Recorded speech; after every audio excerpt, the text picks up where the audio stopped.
दादी माँ खिड़की के पास खड़ी हुई अपनी आंखें मसल रही थीं। अंजलि मामी दौड़कर उनके पास गईं और उनसे पूछा, मम्मी जी क्या हुआ? क्या हो रहा है आपको? श्वेता ने अपनी दादी को पकड़कर बेड पर बैठाया और पूछा, दादी आप अपनी आंखें क्यों मसल रही हो? दादी माँ ने जवाब देते हुए कहा, दरअसल मैंने वो आई ड्रॉप्स और वो टैबलेट कल रात को खाई थी और मुझे लग रहा है मेरी आंखों में कोई रिएक्शन हो रहा है। नानी माँ ने कहा कि उनकी आंखों में अनिका की दी हुई दवाइयों की वजह से कुछ रिएक्शन हो रहा था। अंजलि मामी और श्वेता दोनों को टेंशन होने लगी। अंजलि मामी ने फौरन टेबल पर पड़ी दवाई की शीशी श्वेता को दी। श्वेता, तुम तो आयुर्वेदिक मेडिसिन के बारे में काफी कुछ जानती हो। देखो, क्या ये मेडिसिन तुम्हारी दादी के लिए सेफ हैं? श्वेता ने शीशी का ढक्कन खोलकर उसमें रखी दवाइयों को अपने नाक से लगाया। श्वेता के एक्सप्रेशन देखकर अंजलि मामी ने उससे पूछा, क्या ये दवाइयाँ सेफ हैं तुम्हारी दादी माँ के लिए? दादी माँ, क्या मैं ये दवाई अपने साथ ले जा सकती हूँ? बिल्कुल ले जाओ बेटा। मम्मा, मैं लेबोरेटरी जाकर अच्छे से इन दवाइयों को एग्जामिन करूंगी, फिर तुम्हें फोन करके बताऊंगी। अनिका कार ड्राइव करके घर वापस लौट रही थी। अनिका के मन में सिर्फ एक ही ख्याल बार बार आ रहा था, किस तरह वो आर्यन को अपने साथ रख सकती थी।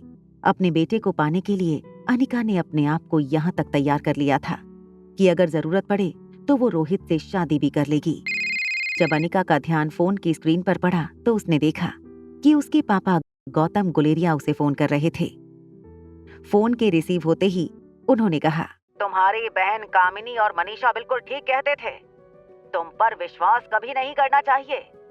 गौतम गुलेरिया को इस बात का पता लग चुका था कि वो 2 करोड़ रुपए जो अनिका ने गौतम गुलेरिया के अकाउंट में ट्रांसफर किए थे, वो उसके अकाउंट से फिर से निकलकर अनिका के अकाउंट में ट्रांसफर हो गए थे। अब चुप क्यों हो? बोलती क्यों नहीं? एक बात पूछूं आपसे, क्या आपसे शादी करते वक्त मेरी माँ अंधी थी? अनिका जानती थी कि वो चाहकर भी आर्यन का कुछ नहीं बिगाड़ सकते, क्योंकि आर्यन रोहित मारवा की कस्टडी में था।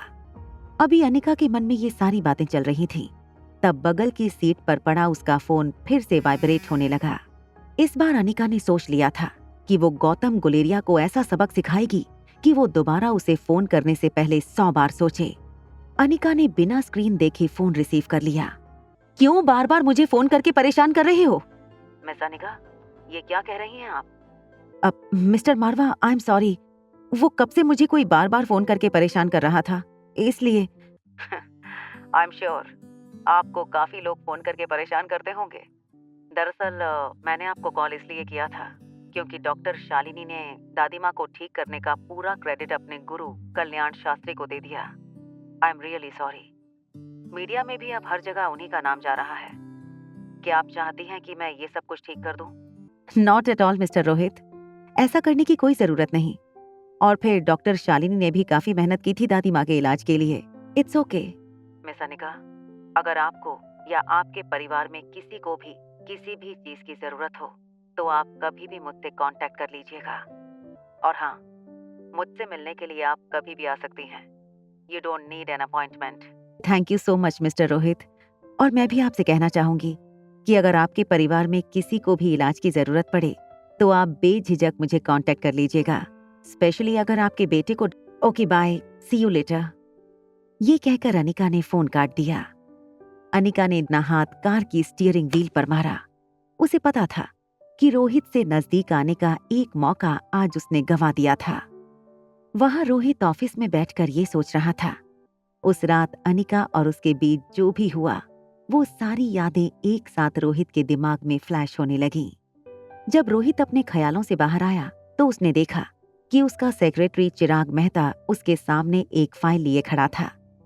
सर, ये पंकज मारवा का रेजिग्नेशन लेटर है। वो वाइस प्रेसिडेंट की कुर्सी छोड़ना चाहते हैं। मैं भी यही चाहता था। क्या तुमने उन लोगों की लिस्ट तैयार की है जो लोग पंकज चाचा के साथ कुछ ज्यादा ही घुल मिल कर रह रहे थे? जी सर, ये सारे लोग हैं जिनके साथ मिस्टर पंकज मारवा के अच्छे संबंध थे। इनमें से कुछ सप्लायर ऐसे भी हैं जिनका मार्केट में नाम बहुत खराब है। Good job. दरअसल इतने टाइम से रोहित इसलिए पंकज चाचा की मनमानियां चलने दे रहा था, मगर अब रोहित उन लोगों से चुन चुन के बदला लेने वाला था। जैसे ही अनिका मल्होत्रा हाउस पहुंची, उसने देखा कि किशन मामा और शीला मासी लिविंग रूम में सोफे पर बैठे थे। दोनों के चेहरे देखकर ये साफ पता चल रहा था कि अभी अभी घर में कोई बहुत बड़ी टेंशन हुई थी। इससे पहले कि अनिका किशन मामा से कुछ पूछती, सच बता, क्या करने आई है तू इतने सालों बाद हमारे घर में? पता है माँ की हालत क्या हो गई है तुम्हारी दवाइयों की वजह से? शीला मासी की ये बात सुनकर अनिका हैरान हो गई। जैसे ही अनिका नानी माँ के रूम की तरफ बढ़ने लगी, नानी माँ अंजलि मामी के साथ रूम के बाहर आईं और चिल्लाकर बोली, चलिए जाओ मेरे घर में से और दोबारा इस घर में कदम मत रखना।